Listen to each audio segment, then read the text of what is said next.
You're watching Good Day Tampa Bay, and the news starts now. You know, whether it's texting and driving or drinking and driving, all these things, we've got to make sure our young individuals, when they're starting to drive, are never distracted. Governor Scott makes it official. He signed a texting and driving ban into law, but his decision has raised a lot of questions like, will it work? Can it really be enforced? And most importantly, can it hold up in court? And so Assistant State Attorney Felix Vega joins us this morning to answer some of those questions. Good morning. Thanks for coming back. Good morning, Kristen. So we were talking about this back in December as the legislation was moving forward. However, similar bills have failed, as we know, 5 times. That's right. In the past before finally getting the governor's signature this time. So the big question still remains, how do you enforce this one with so many potential loopholes? Well, a lot of the loopholes involve what you are doing actually on your cell phone. We can take a look at some of them because if you're, for example, checking a weather app like on My Fox Tampa Bay, or if you're looking at some other navigation system, or if you're even looking at pictures, something of that nature, those things aren't covered by this law. It's actually manually inputting text messages into your phone, which is the difference. And so one of the other things is if you're making a phone call, that's fine. Now, if a police officer pulls you over, it has to be for something else. For example, seatbelt violation, expired tag, they find out you're driving on a suspended license, and then they catch you in the act of texting. The other problem is, how do you prove this in court? These are not criminal cases, they're civil citations and fines. So if you go to court and you challenge this, the burden's really on you to say that you were not texting while driving, as opposed to one of those 4 things that you see right there on the screen. And that totally explains why many critics are saying that this law has weaknesses. Right.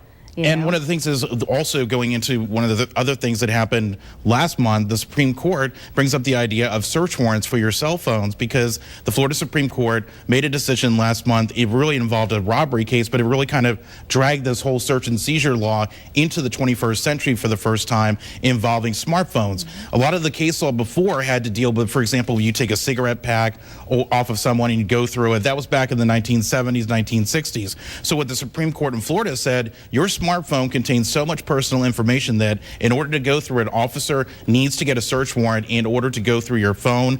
The incident that happened in 2008 was a robbery case. Officer went through someone's cell phone, a suspect's cell phone, found a lot of pictures that were incriminating, and didn't tell the prosecutor. The prosecutor went back, tried to get a search warrant. Supreme Court said, no way. The search was illegal at the outset when the officer went through your phone. So now that's where they're really trying to protect all of us that use our smartphones. You know how much we use them. Yeah. Your email, your Twitter accounts, everything's on there. And so they really took a hard stance on this. And we're one of only 4 states that changed the law like that so far. It's really a tough one. And 41 states, including Florida, now have similar laws in place.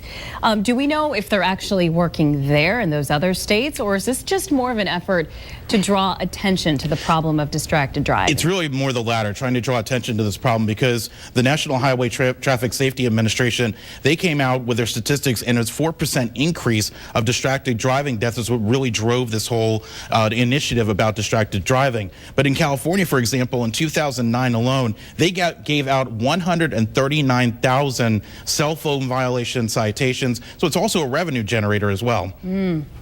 Now, our Facebook viewers have been leaving their questions about the law, and so we want to share one of them with everybody. Valerie Knight asks, I talk on mine, but either with a Bluetooth or earbuds. Is that still okay, or is it a violation? Very good question. That is a very good question, Valerie, and the answer is yes, that is still okay, and that's actually the preferable means that people should be using their cell phone devices, with a Bluetooth or an earphone sort of system on your phone, and that'll take away the temptation supposedly to not text and drive, answer phone calls with your Bluetooth or a headset if you have one. So definitely good advice from Valerie there on that note as well. Okay, well, it's such an important safety issue, but yes, a lot of legal questions involved. So. Definitely, always a lot to talk about. Thank you, Felix. Thanks, Kristen. We'll leave it there. See you next time.